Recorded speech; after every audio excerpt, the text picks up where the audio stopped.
Welcome to episode 124 of the Plastic Posse. The Posse is brought to you by our fantastic sponsors, Microworld Games, Tankcraft, Maya USA, Bases by Bill, and AK Interactive. Also, to all our Patreon supporters, a big thank you for making all this possible. We also appreciate your support. This is one of those rarer episodes when we're all here and we're a full crew. So let's catch up with everybody and see what's going on. We're going to go first over to the international reporter and associate we have in England, Jensen. Hello. I'm really well. It's hard to kind of talk about what I've been working on without going into basically the SMC build section later. So I have been working on my SMC builds and it's been really productive, but I'll come to that in more detail later on. But yeah, I'm doing very, very well on this fine Sunday morning. That's great. And over to Colorado, JB, how you doing? I'm great. I think I'm in the same boat as Jensen, where all of my time has been spent on the SMC build. So we'll get to that later in the segment, but no, doing really well. And to Utah, to Scott. How are you, Grant? Man, just I'm doing good. Loving the fall, watching football. It's a great time of the year. The leaves are starting to turn over here, and I've been working on the same thing everybody else has been working on. So yeah, but it's great to see everybody. Grant, welcome back after a couple episodes away. Yeah, it was a little break. It was nice. My dog had surgery, and then I was at a show, and of course I'll talk about the show in a little bit. But yeah, everything's doing great. Let's go over to the East Coast for TJ. Hey, what's going on? Yeah, I'm doing all right. Like everyone else, I've been working on my SMC build, but I had an AMS meeting yesterday, and I'm at the stage where I can't really. It's kind of hard to work on my SMC build like on the road without bringing like a mountain of. So Jackson and I are doing we're doing a little build for amps next year. So we both brought ours to work on that. We're doing super early production Shermans. I know, big surprise as a Sherman. I'm doing Get out. I know, right? I'm doing an initial production Lima Locomotive Works Sherman. There's a picture of it on the Sherman Minutia website. It's one of the first 11 built, and it pretty much takes some holdovers from the T6 prototype, which was the prototype of the Sherman that they built to test at Aberdeen. And there's a couple holdovers from that, but other than that, it looks more or less like a pretty standard Sherman, other than it's got two machine guns poking out of the glacis, which is weird. That was immediately deleted because it was pointless. They couldn't even rotate. They just pointed forward.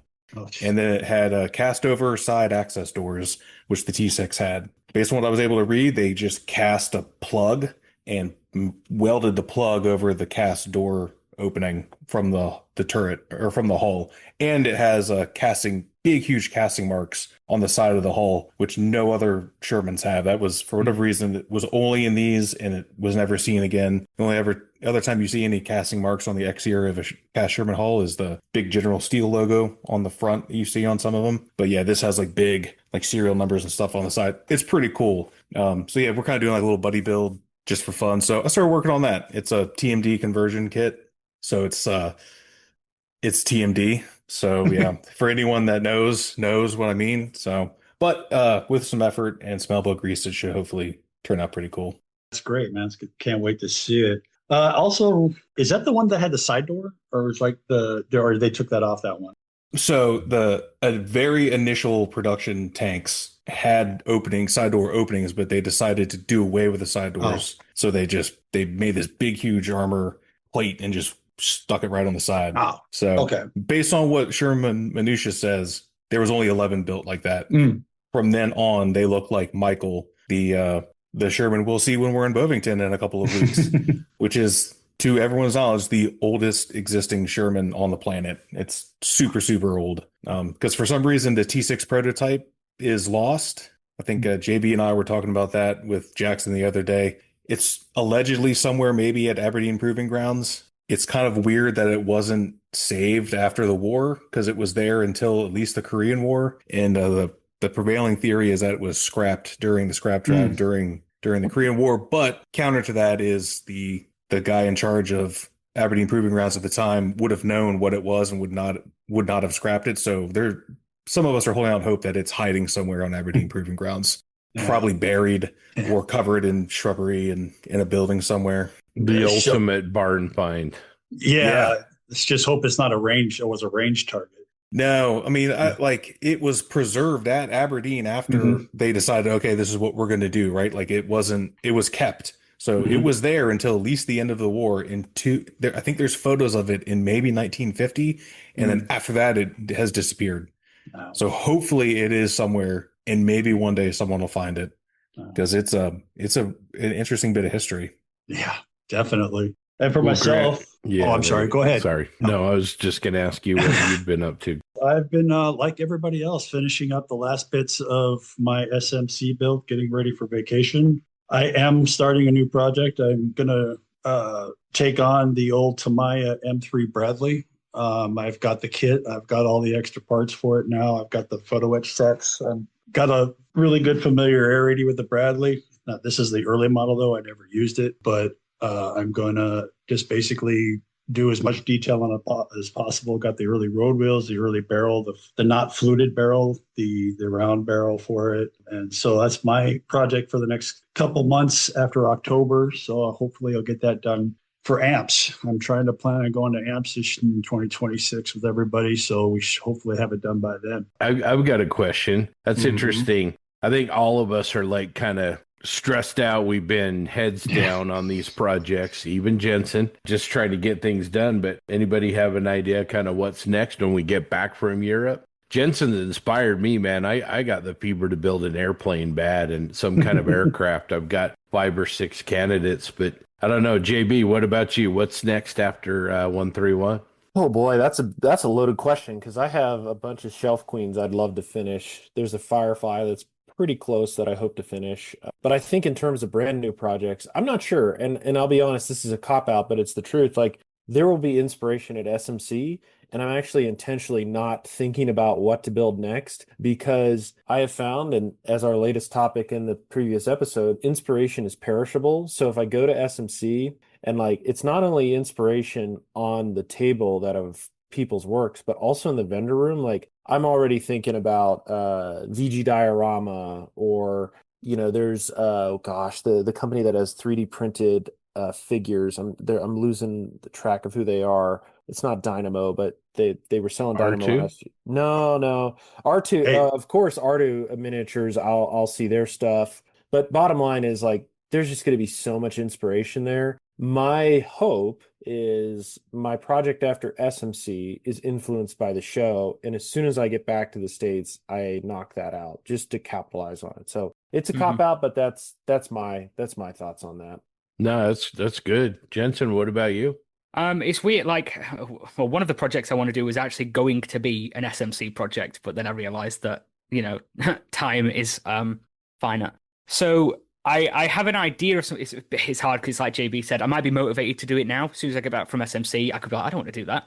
But right now, for amps or when I get back, I want to do my full interior Hetzer, the Takom kit. And following a bit of a theme of what's been built recently, I want to do it destroyed in the Ardennes forest, because I've got the 3D printed big trees from RT Dyer, which are really cool. So I want to do like a destroyed Hetzer in the Ardennes, like surrounded by snow, but it's melting where it's destroyed, and I'm going to call it Frostbite or Frostbit. I just thought, like in my head, I can see the scene already. I really want to do that.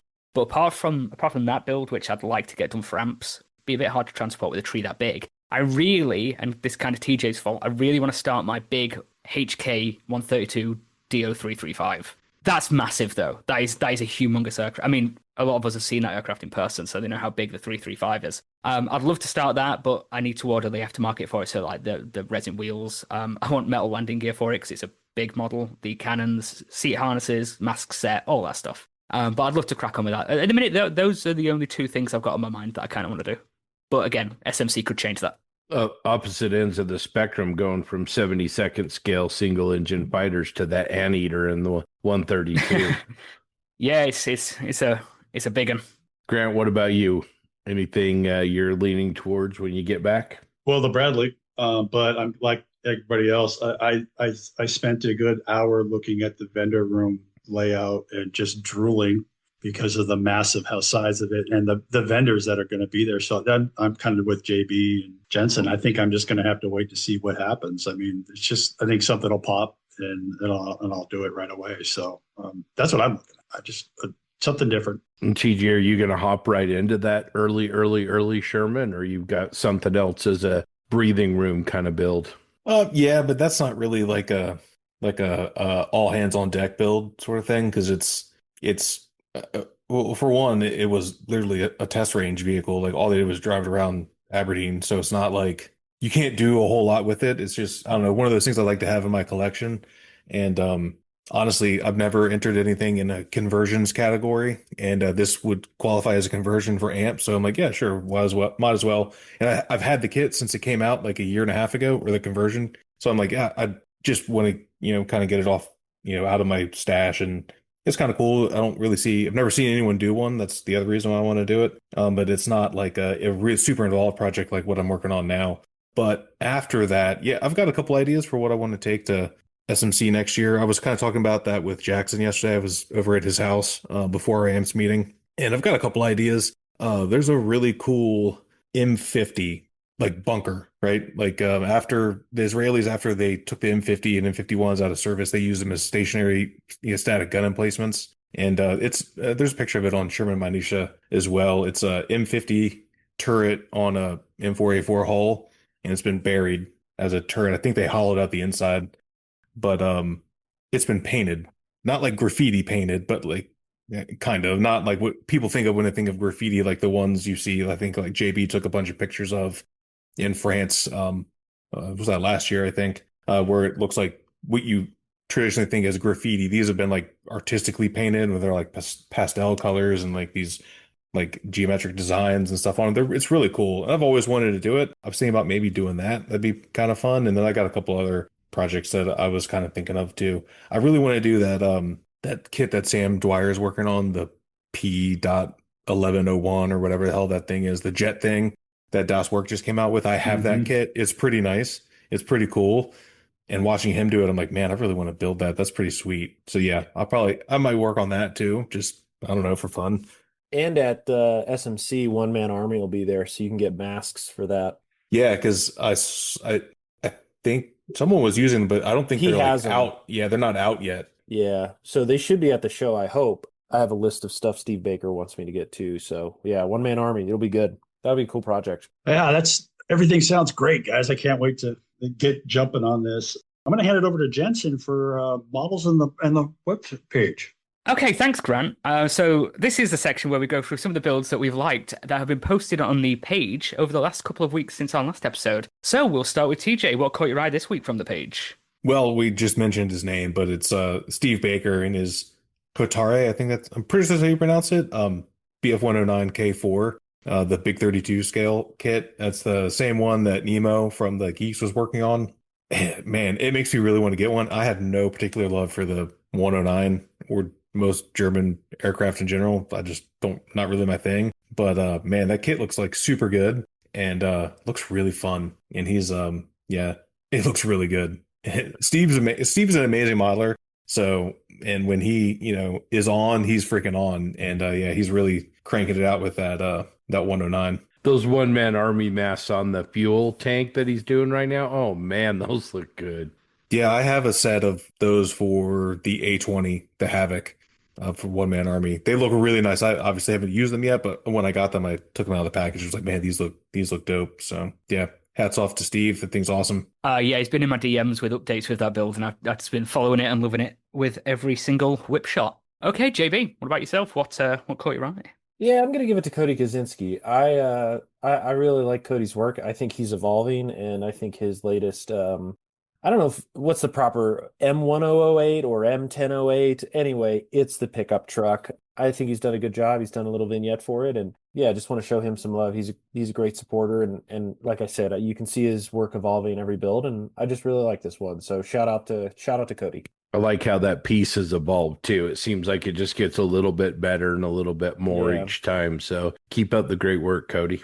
Absolutely. And how about yourself, Scott? Yeah, I'm going to go with Russell Wells. He did a 72nd scale F-16D and kind of a flight display on a Bases by Bill base. It's called Joyride, and there's a little story that if you go over to Russ's Facebook page, there's a little story that kind of goes along with it. But, it's a nice, clean build. I really like kind of the way that the display looks. It's very compact, but it's in flight. Anyway, just a nice little piece. And Russ is a good guy. And so, yeah, that's what I picked. Something a little bit different for me, but I really like it. It's sharp work. No, it's very nice. That one caught my eye as well. Grant, what grabbed your attention?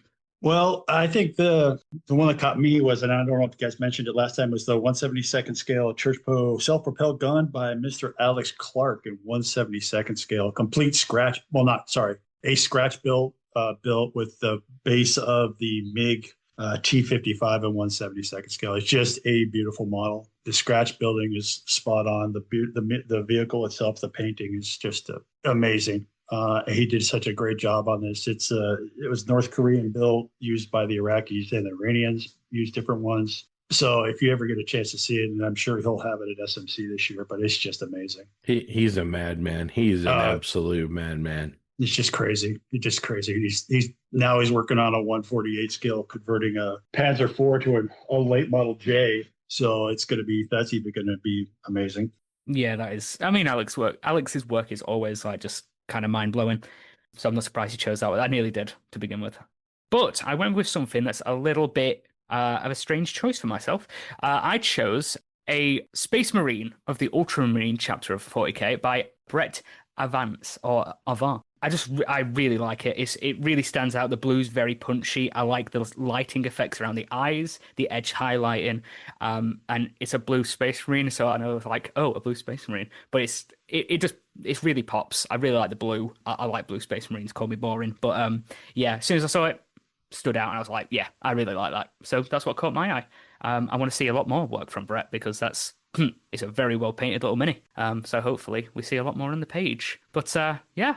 That is all the builds from the page we have seen this week, and I'm going to throw it back over to Grant to talk about, surprise, surprise, our SMC builds. All right, so we already talked a little bit about this, but I am going to run through everybody and just kind of see where you're at. So I'm going to start off with JB again. SMC build, where you at? Great question. I've made a crap ton of progress.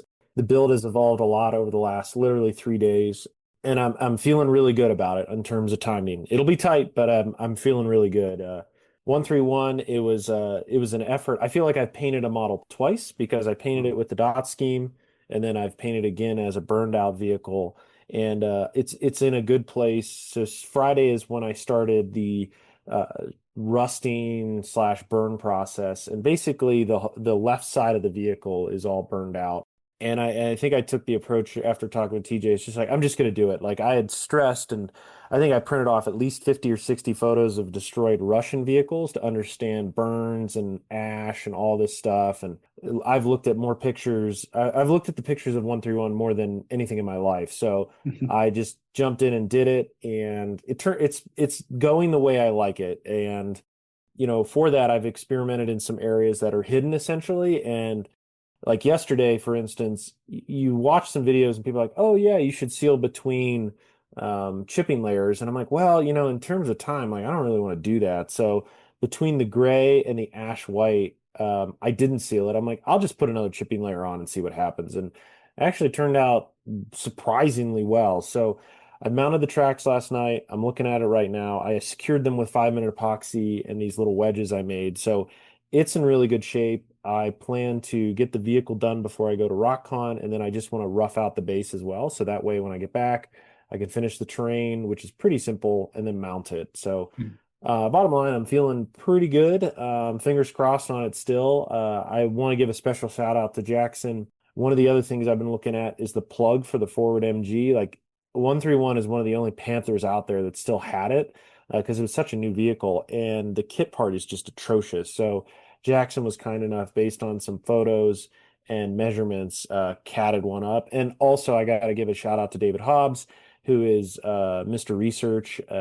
Pretty sure he worked for the CIA just based on the level of details he shared. So big shout out to Mr. Hobbs. I feel like he's the Plastic Posse grandpa, keeps us all in check behind the scenes. So major shout out to him. Thank you, sir. Appreciate it. That's great. All right, Scott, where are you at?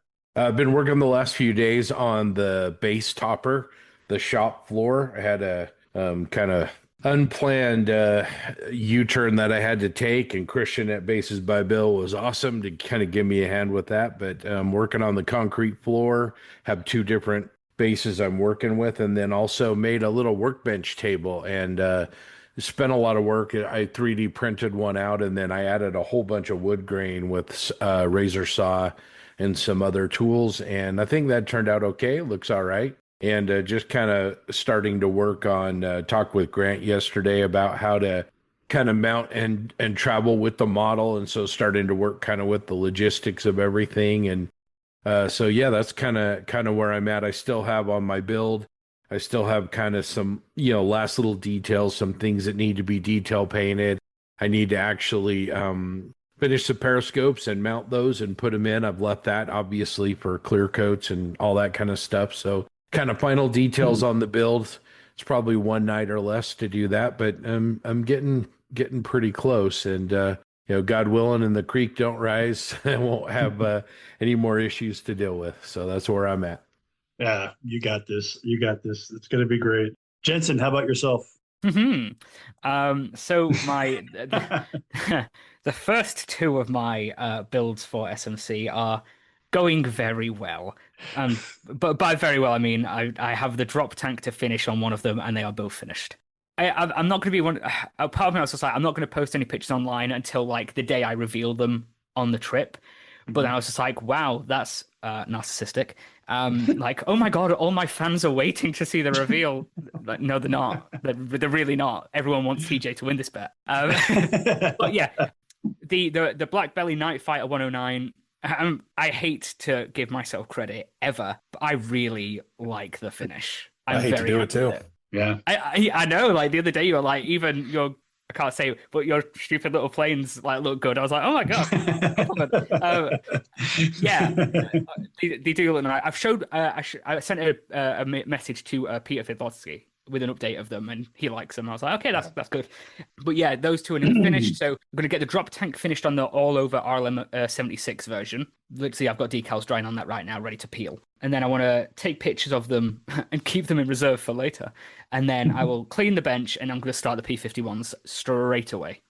Now I've done these two like in tandem, I'm more confident with the P51s being slightly faster because I've kind of worked out the strategy of how to go about doing two at once. Although this one, the actual build quality needs to be bang on, and this is something I keep stressing. When you do a natural metal finish, you can't hide anything. Like, every sin will show up. But yeah, I'm going to work on the two P51s. If I get those done in, I think, 20 days, we'll see. But I've got 20 days to do those two. I already know I'm not getting all 7 done, so whatever. But yeah, the two 109s are done. The next are the P51s, because I don't want to do two 109s again straight away. But yeah, that's where I'm at. The two 109s, the G6 ASs are pretty much complete. And I have 20 pounds of bases to bring him for all of these builds. Yeah, 20 pounds of weight. Yes, yes. UK Customs is going to be like, why are you importing wood to the UK? Well, you used all yours for your galleons back in the day, so I'm going to bring some back to you. Yeah, we need people over here to be wood base makers. Because like, I've seen them. I want to order more of them, but I'm not having them shipped. I'm not paying for shipping because that would be ridiculous. So I'll have my entourage ship them for me. Have your people bring them. Yes. But yeah, that's where I'm at. The 109s are they're over there. They're looking dandy. I've even added the stupid little tiny wire thing that keeps the canopy open, which JB bullied me for in the last episode. He was like, "You're even going to add that? Don't even bother." But yeah, I managed to actually glue that on without any issue. The canopies are solid enough. The hardest part I managed. The hardest part for these builds was actually getting the antenna wired on. That goes from, because the antenna mast location is in 2 different locations on each build. On the RLM-76, it's behind the canopy. On the Night Fighter, the antennas are attached to the canopy hood. So when it's open, there's tension on the canopy. But apart from that, managed to get it done. I've even added the tiny little metal bits that are on the antenna wire, which I don't know what they are, but I've added them. I've tried to be as accurate as I can with shape and placement. But yeah, if you're going to SMC, or you're going to see us in London or anything like that, you'll see them in person. If not, I'll post them on the page in a few weeks' time. That's great. That's really great. Can't wait to see him. I'm Oh. That's actually my Yeah. first build I finished this year, which is awful. But it also means I've also won another bet with TJ, which we'll not talk about. Okay. Speaking of TJ, where are you at, TJ? Yeah, making pretty good progress. Like JB, like a lot happened in a relatively short amount of time. For me, I feel like I've got the whole thing painted. It's essentially done paint wise. Maybe like some touch up here and there, but I'll probably wait to do that as like a final step. Actually this morning I did like an initial dust airbrush chipped airbrush dust layer just on the lower hull. So there is some dust and you can see it in the photos and some dirt. Vehicle's bogged down. So yeah, there will be some earth effects. So I did kind of do like the initial layer, put a little bit of some chunky stuff like up underneath the front of the transmission cover. You can't really see it, but I know it's there, and you can kind of see it in the one reference photo. So probably after that, I'm going to take some pictures of it. I'm going to send it to a handful of people. I'm sure all you guys will see it because I'll send it to our SMC chat, and that'll be speak now, forever hold your peace sort of thing because it will need to be permanently mounted to the base, which I would like to do. I'd like to do that tonight. I got a friend coming over in a little bit. We're going to watch some football, drink a couple of beers, eat some snacks, sweet fall Sunday afternoon. And then hopefully after dinner tonight, I'll get a little bit of downtime and yeah, come down here to the bench and get this mounted on the base because I got to do groundwork up to it and over a fair amount of it because like I said, it was bogged down to its belly. I'm not looking forward to doing any of that because that's definitely like a one wrong move and you've potentially ruined it because there is no coming back from what I'm about to do to it. So yeah, hopefully it turns out because right now I'm pretty happy with it. I think it's pretty awesome. I was telling some of these guys earlier, I think this might be the best thing I've ever done. Hmm. If I could be as so bold to say. So we'll see. Hopefully I can pull it together in the last little bit here and hopefully it presents well. Yeah, I'm sure it will, man. It is wonderful. It really is. It's makes me want to build a burned out tank, to tell you the truth. It's really great. Myself, my pod is done. I'm afraid to touch it or do anything around it right now because I just don't want to screw anything up. So I've just kind of put it in the shelf away from everything so I don't see it, don't touch it, nothing like that. So I'm ready to go. I pulled out a couple figures together, 135th scale figures from Arto that I'm going to bring, and just a few other things. But I'm ready. I think for myself. So once I get all that last figure done, I had a little catastrophe of one of my figures that melted, and I don't even want to get into that. But other than that, I think I'm ready to go with like the rest of you. I am going to pass it over to JB for a heads up. Yeah, thanks, Grant. All right. So before we jump into our main topic, I did want to mention, and I put this in our notes, I did something very foolish, and I pre-ordered the Qatari Halifax. So Scott's judging me right now. I can see him with his eyes, and he's like, John, what are you doing? And I don't know either, but I love British bombers. I think they're cool, but I think more importantly, and I'm anxious to see how this turns out because I think other companies can take note. And what I find really interesting about the Halifax is, and to be honest, the subject is entertaining to me, but it's not truly the reason why I bought the kit. I think I bought the kit because this is a company that's looking to approach developing scale model kits differently. So it's crowdsourced. It's a pretty long time horizon, for us who love kits now. This is, looking to be a 2028 delivery, which is a while from now. But what you're also getting with this purchase is the experience. So they're creating a community on social media where they're showing exclusive reveals to the kit as it's being developed, history, and then the folks there, the gentlemen that run Qatari are the Wingnut Wings. So the production quality not only of the kit but of just everything that goes with it is going to be top notch. And to be honest, I want to be a part of it. And if you're an early buyer, you get a 3D printed figure, I believe, and then also a print. And like those alone are worth money to me. So I'm really excited for it. I think it's a super unique subject. I think there's only one Halifax left, and it's at RAF Hendon. It was recovered from, I believe, the North Sea because it's still in that diorama. But I just wanted to mention this because it's going on right now. They just opened up shipping to the United States because they sorted out the tariffs, which full transparency, folks, it's $184 for the kit. It's $42 for shipping.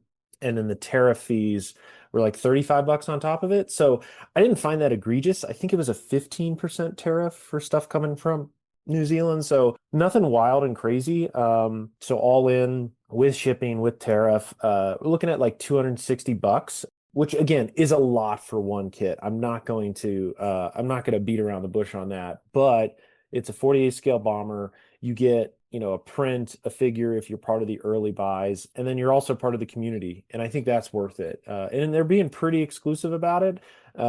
So those folks that have pre-ordered, they're really trying to treat them with a great customer experience and let them see something that no one else is. So maybe we'll have the folks from Qatari on here to talk more about that explicit subject, but I'm pretty excited about it just because of again, the FOMO, the unique. Again, I like RAF aircraft. I think it'll be great to learn more about the Halifax, and I'm paying for the experience more than just the kit. Yeah, no, I hope they crush this. I kind of went on record and I was hoping that they wouldn't get away from their baseline just because of what happened with Wingnut Wings. But this is really cool, and I like how they're being creative.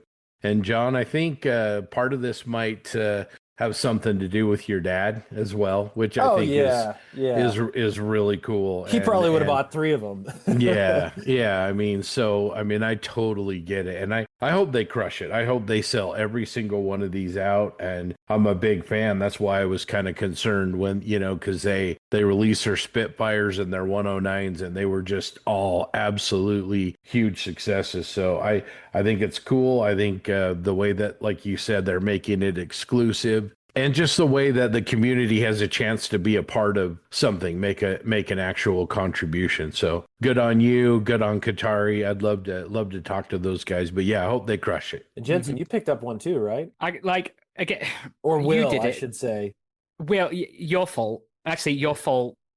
Steve's Baker's, fault. Yeah, and Jeremy Moore's fault. I love the Halifax. I prefer it to the Lancaster. Like 4-engine heavy bomber, British. The Halifax is stunning. My only small tiny gripe is that it's the radial engine, but if that's all I've got a gripe about, it's nothing. I was surprised at the price. I thought it was going to be a lot more. And like you say, 48 scale, 4-engined bomber, quite niche, but like you say, it's the model of how they've gone about doing it. It's like, it's not going to happen if there's not enough interest. We're not just going to release something like, we're burdened with this now. It's completely crowdfunded and all that. I love that. I love that business model, and I'd like to see other companies maybe approach slightly more niche subjects in the same manner. But I understand it's risky. There's a big cost to it, a lot of research, and like you say, we like things yesterday. So a lot of people are like, well, I don't want to pay for a kit. I'm going to wait 3 years for. But if you're passionate about something, love something, the time doesn't matter. So yeah, that's absolutely something I'm going to be in the next few days when payday arrives. I'll be throwing one of those in the basket. Money that should be going on SMC, but it's like, oh well, it's fine. Yeah, don't feel alone, guys. I'm in the pot too. So yeah, I pre-ordered one about a week ago. So oh hell yeah. Yeah, so I saw the 185 price, and I could have swore it was going to be like 250 without shipping and stuff like that. So I just, with all the stuff you get from Kotar and watching Sam's build and Steve's builds and seeing the quality, it's just going to be amazing. And we know what Wingnut Wings could do. We know what they can do, and it's great. Yeah, 100%. So jumping into our main topic, I picked this one. Might be controversial. Certainly the headline is of it, but I'm going to go out on a limb and say show themes are dumb. I think they are one of the most overrated aspects of a scale model show and the hobby in general. I think they're good in theory, but in practice, I think they fall way short, and they create they just never turn out the way they should, I guess I should say. And you always think like a show theme has never brought someone to a show. I'm going to throw that out there as fact. Like I've never gone or not gone to a show because of the show theme.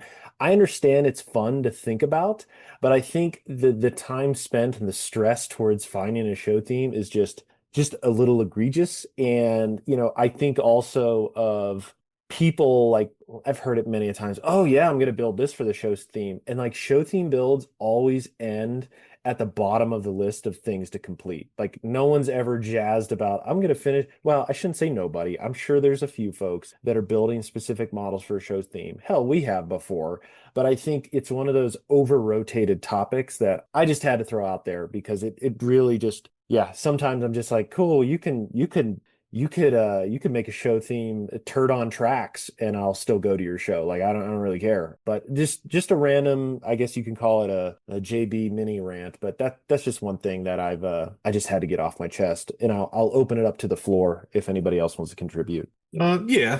I'm more or less in agreement with you. Like I think the thing that annoys me the most about it is the amount of effort like people waste trying to figure out what the show theme should be and then how to treat it. And yeah, it's like it's so much more brain power used for something that doesn't really matter. And and part of that is JB and I and a bunch of other people have been involved in some behind the scenes stuff with amps. I'm trying to hopefully, fix some of the perceived issues or just make things better for everyone. And there was a lot of way too much thought put into how they deal with show themes at the national convention. And it's like, guys, we are wasting too much time talking about, well, how are we going to organize the show theme models?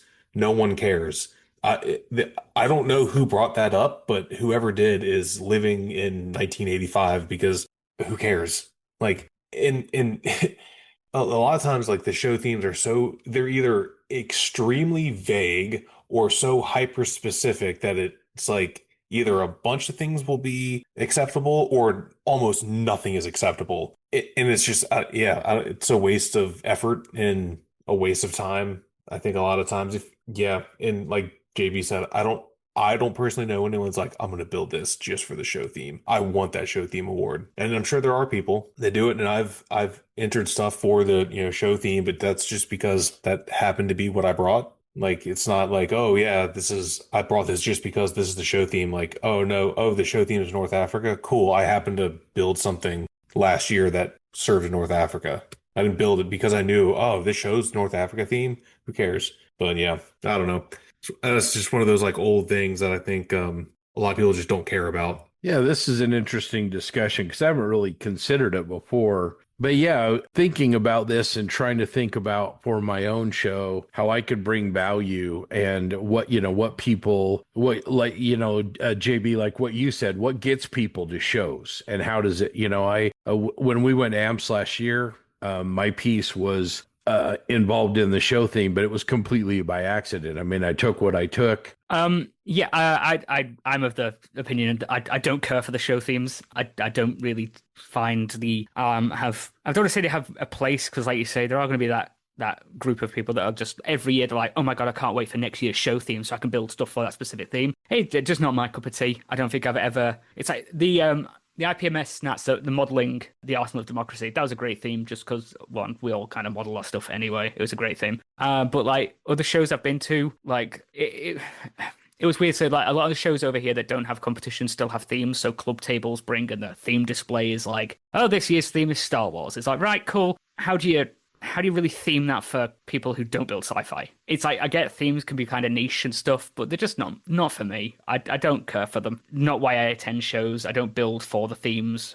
If there's a theme that I find kind of cool, I know the theme, just forgive me if I'm wrong, the theme for the previous AMPs was that Africa? Yeah, I just thought, it's like, well, I don't build anything that really is relevant to that unless I'm like, okay, what does this count if I build a subject that was featured in North Africa in 1941 or whatever? Like, does that qualify because it's in Africa, or does the actual theme have to be made in Africa? Do you know what I mean? So it's like sometimes I think the themes can be a little bit vague and sporadic and all over the place.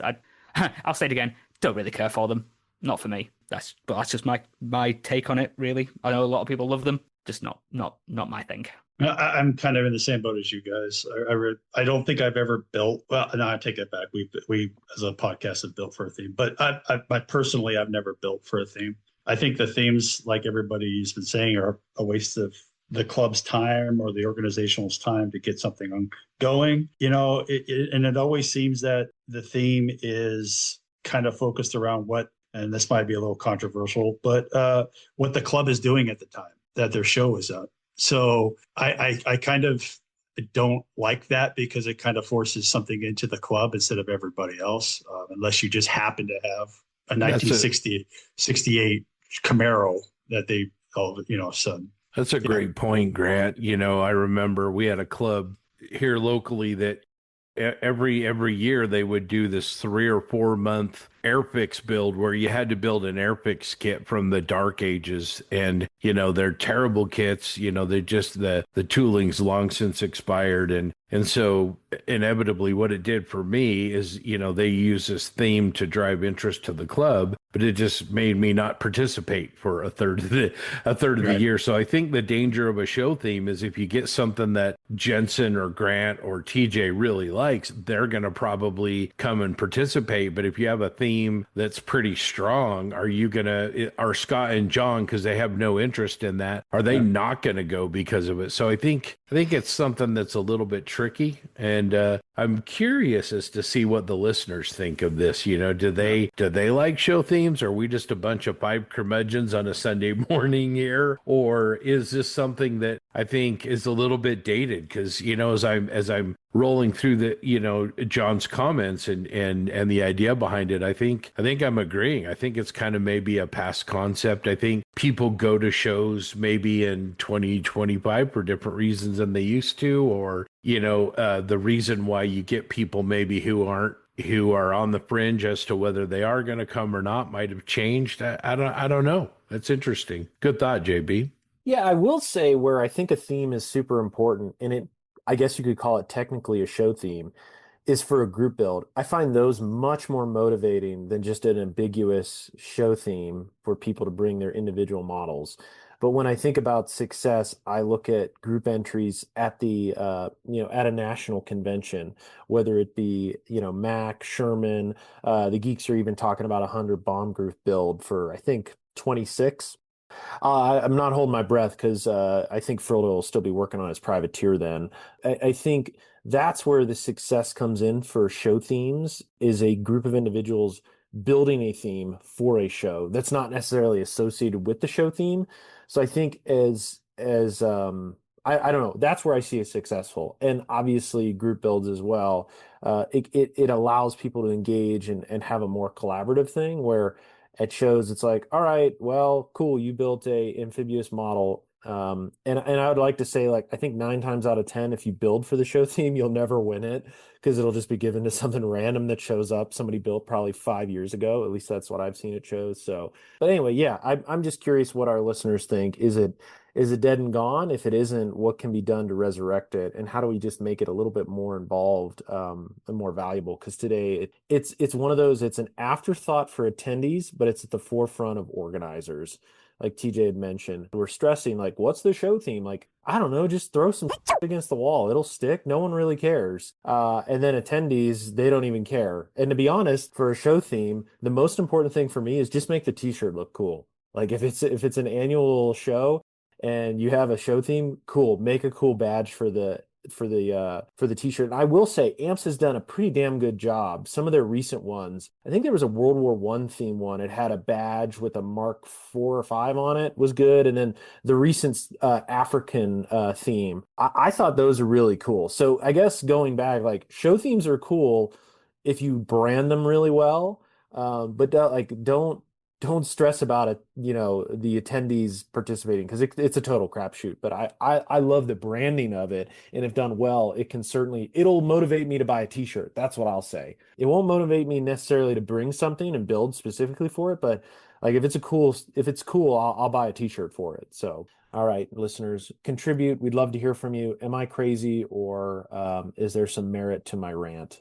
With that, speaking about show themes, I'm going to kick it over to Scott to talk about upcoming shows. Yeah, thanks, John. We got a bunch on the list here, so I'm going to go and get as many as I can done. Might need some help from the guys here, but here we go. IPMS Patriot Scale Modelers present PACCon 2025. That's going to be in a week from this recording on September 28th. It's at the American Heritage Museum in Hudson, Massachusetts, and it's from 9 a.m. to 5 p.m. Patriot Scale Modelers are going to have a whole bunch of different subjects. They're an inclusive bunch, and everyone is welcome. So if you get a chance, please go support them if you're in the area. IPMS Region 6 Regional Convention, aka RockCon, which is going to be held at the Jacksonville Community Center, 5 Municipal Drive, Jacksonville, Arkansas. That goes Friday and Saturday, September 26th and 27th. They're going to have modeling classes with Jim Rice, Wes Salazar, and others, I think. JB, I think, is going to go to that show. And our friend Ken Childress and a bunch of great guys are down there. So again, if you're in that area, please support them. It looks like it's a great show. Wish I could go to that one.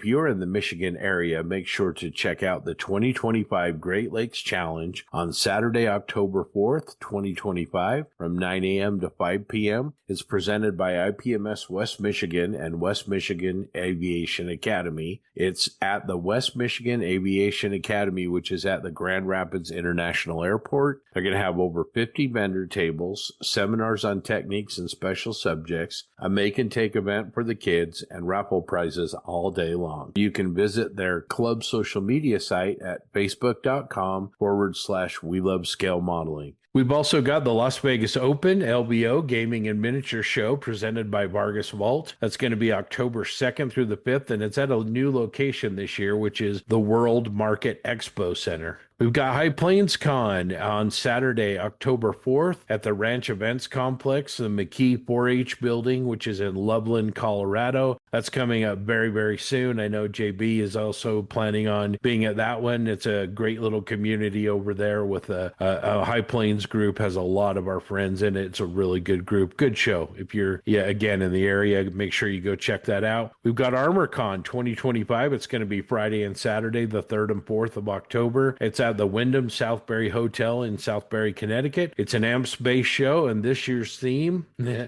is armored animals. Gundam and other ground-based sci-fi builds are also very welcome. We've got PAXCon, our friends over at the Southern Maryland Scale Modelers and the Model Geeks present PAXCon 2025. Again, October 4th.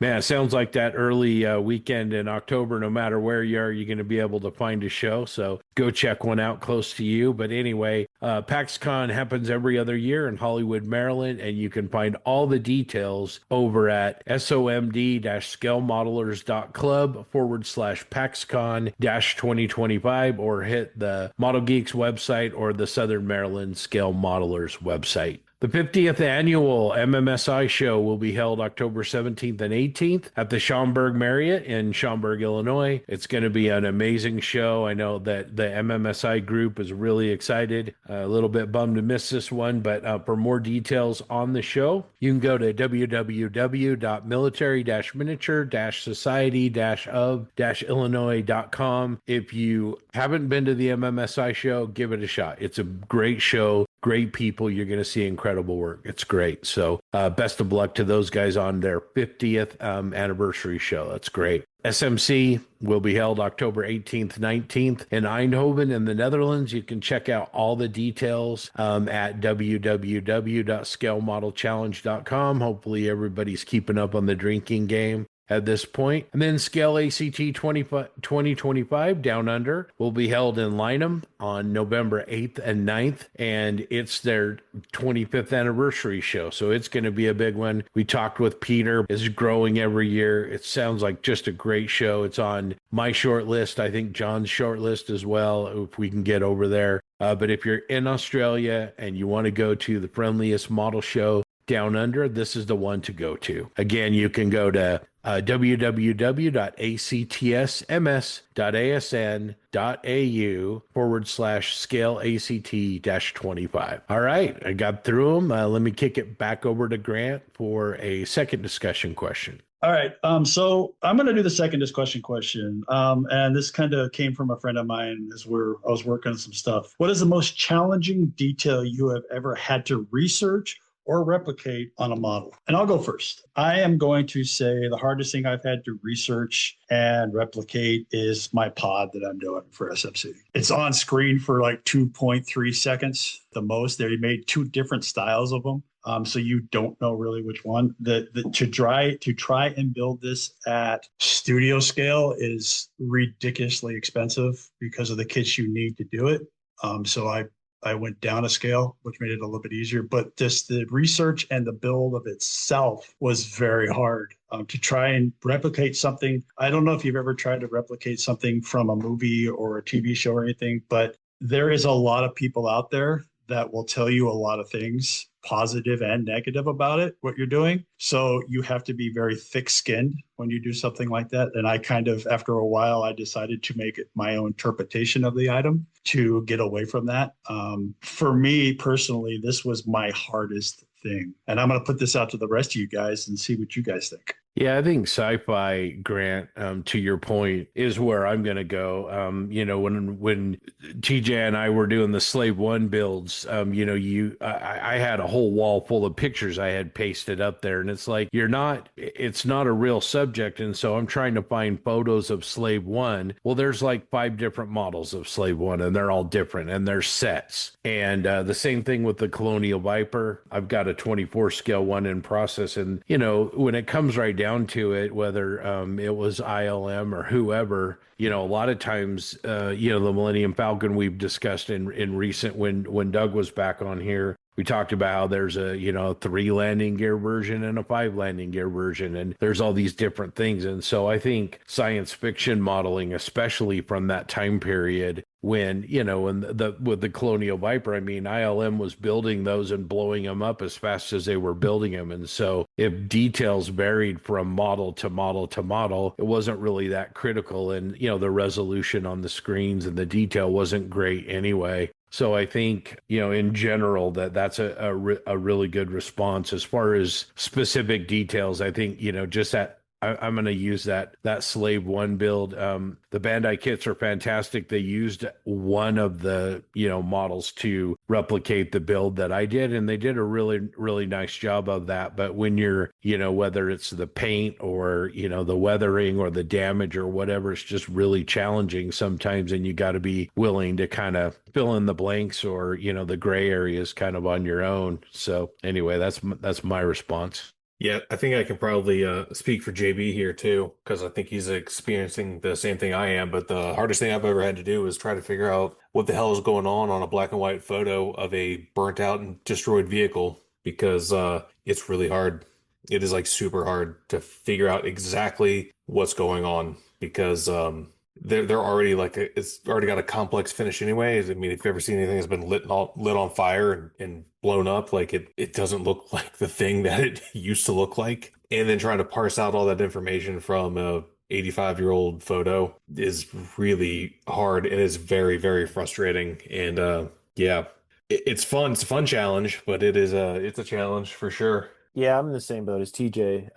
Not only this build, but I've built, this is my 3rd or 4th burned out vehicle. And the same thing, when you don't have a color reference, it's a total crapshoot. And what I found myself doing was, what I do have color references of are destroyed vehicles in Ukraine. So I found myself this past week copying the photo, putting it, and I made a PowerPoint presentation where the first photo was color, and then I did a monochromatic as the second, and just seeing how the changes between those two. And it's impossible to understand what's going on. What you think is rust looks like paint. What you think, what you see as ash on the photo turns into, oh, is that bright rust? So really, it is it's a weird thing, and it's very hard. And at some point, you just got to make a decision and go. That's why I think a lot, if you're building a vehicle or a model in general of a subject of you're focused on the vehicle itself, whether it's a P-51 or a Sherman or a Panther or a Tiger or whatever. I actually think those builds are a little bit more straightforward.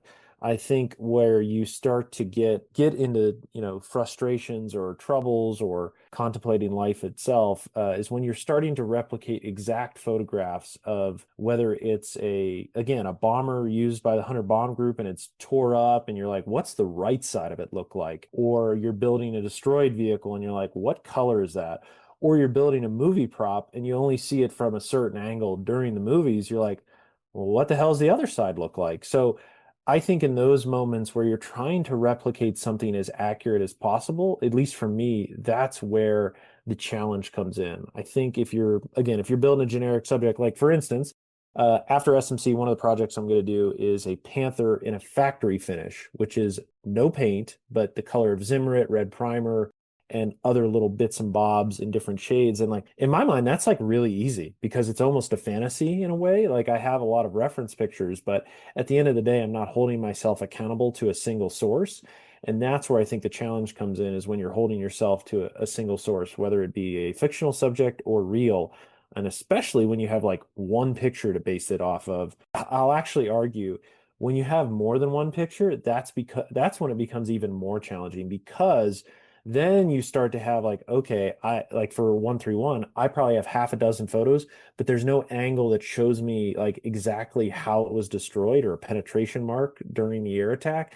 And like that's when it gets super challenging. Or you get you get 3 out of the 4 sides, and you're like, well, I'm just going to make it up on the fourth side.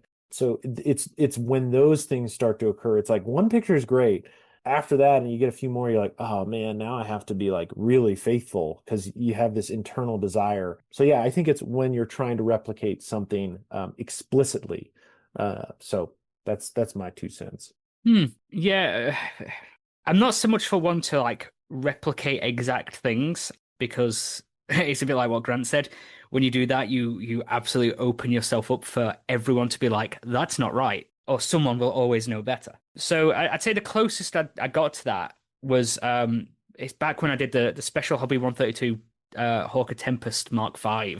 Bit of a pig of a kit that, and it had the half engine like resin insert, and I had that on display, and I was like, right, it's first time like displaying an engine. I want to try and get like that looking as detailed and as accurate as possible. And it's really hard because the Napier Sabre engine is a complex looking engine in comparison to say like the earlier Merlin engines. But yeah, the Napier Sabre Mark II it's full of plumbing and just nonsense when you look at it. It's like, this is complex. No wonder they changed engine for the Mark IIs and stuff. But I tried to get that as accurate as possible, but it's something JB also mentioned. It's hard. I was looking at all these references. Every single one is different. And it's hard when you look at a black and white engine. It's like, okay, I don't know what is like brass tube, well, like copper piping, or like I don't know what these materials are. It's really hard to tell from black and white images. And then when I get colored images, it's like, well, these have been restored. So I don't know if that's accurate to what was made in the 1944, 1945, and what is modern material. So it gets really hard. I'm quite easy when it comes to like trying to be that accurate with stuff. These days, close enough does it for me. Unless it's something incredibly well documented where most people are like, no, it is a matter of fact that should look like that and it doesn't, then fair enough. But when there's points where it's like, well, actually, it's a bit up in the air. No one is absolutely for certain that it was that or looked like that or made of that.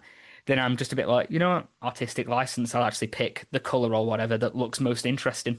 Yeah, I try not to stress too much about something being dead on accurate unless I set myself the challenge of, hey, here's a photo, I'm going to reproduce that exact photo. Like, for example, a World War I howitzer with, when there's like mountain of shells, spent shells next to it, cartridges. If I was going to do that, I'd want every cartridge in the exact same place. Like, I'm like, okay, put that picture next to my model. They're all the same orientation, same amount. It's like, I'd want it to be that accurate. But most of the time, I try not to stress about it because I know if I do, I'll stress myself out to the point where I'm like, I don't want to work on this anymore because it's causing me more stress than enjoyment. But yeah, most of the time for me, close enough will do. Yeah, it's good. I mean, it's interesting. I didn't think about, and you guys bring up some great points. The black and white photos from vehicles that were used a long time ago. That's got to be hard. And you can't test colorized photos because you don't know the process and who did it and stuff like that. So you're right. I want to pass this out to everybody on the Facebook page. What was your most challenging detail that you've ever researched or replicated on a model? And I'd like to hear what you guys have to say. All right, so I'm going to jump on to a show wrap up that I went to in Oxnard, California a couple of weeks ago. It was WonderCon put on by JC and the 101 hobby group out there. It was a great little show. Had a great time. There was a decent amount of vendors, including AK. They had AK out there, and they also had Steve Munzel from Value Gear showed up and brought a whole bunch of great models and stuff like that, and to sell and stuff like that. But the show overall was a gold, silver, bronze show. It went okay, decently. There's the things they need to work on, and they know they need to work on some things for the show. It worked out overall. It was a fun time. I was able to work with Rick at the AK booth, doing some demos and hawking some paint. Just a side note on this, if AK and Rick Lawler in the United States are starting up a new little program, they're trying to start up a new little program where Rick is going to smaller shows, not just the big shows. He's going to start going to a little bit smaller shows there in 2026. The idea is to get their product on the table to modelers in these smaller shows and have Rick out there showing and demoing how to use pens, how to use the filters, how to use all their product. If you want Rick at your show and you want to maybe have a few of the products there to sell, I need you to contact Rick Lawler, DM him, and he will give you the information on how to do it. It's a great idea, in my opinion, because it gets the products out there to a smaller group of people that haven't been seeing it before. Plus, he gets Rick there, and he can show you exactly how to use it. The show was good. I enjoyed it. They had a nice little theme for it. Again, chuckle to myself. Overall, I really had a good time. And I want to thank JC and his group of guys who put on a wonderful show. It was one day, it was on a Sunday, and we had a great time.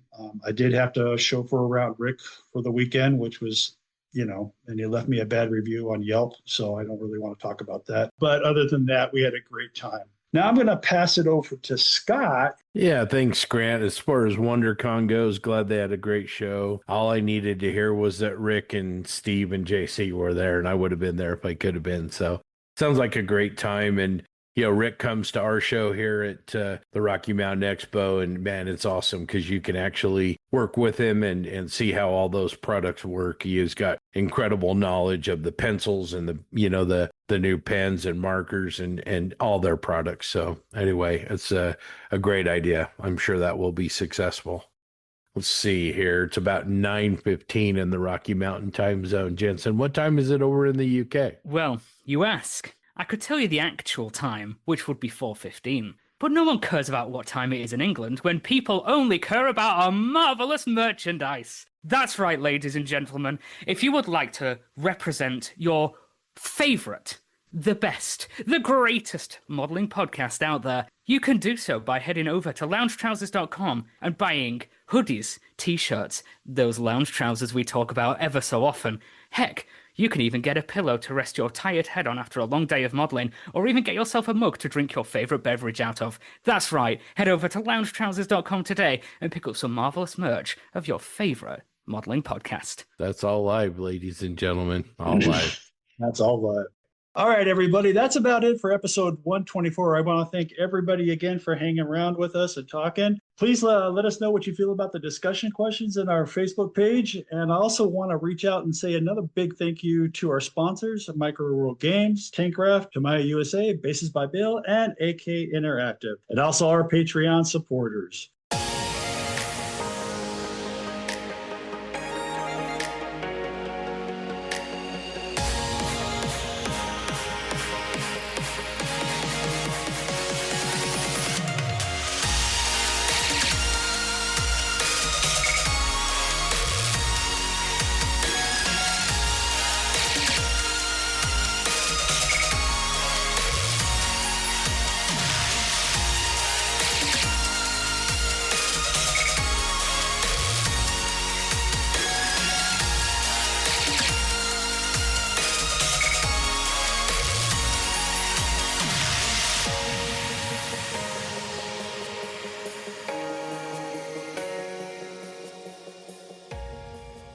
One of the ways that you can help to support the Plastic Posse is to become a Plastic Posse Outrider. If you want to become a Plastic Posse Outrider, it is easy. You can even do it wearing your lounge trousers with your lounge pillow. Just go over to our Patreon page at patreon.com/Plastic Posse Podcast and set up a reoccurring donation there. These contributions help offset the cost of bringing you the posse. There are 3 different levels of support starting at just $1 a month. There are some great benefits of becoming an Outrider. You have early access to the podcast, premium access to the host, a chance to appear on the podcast, and exclusive PPP content and social media events and model shows.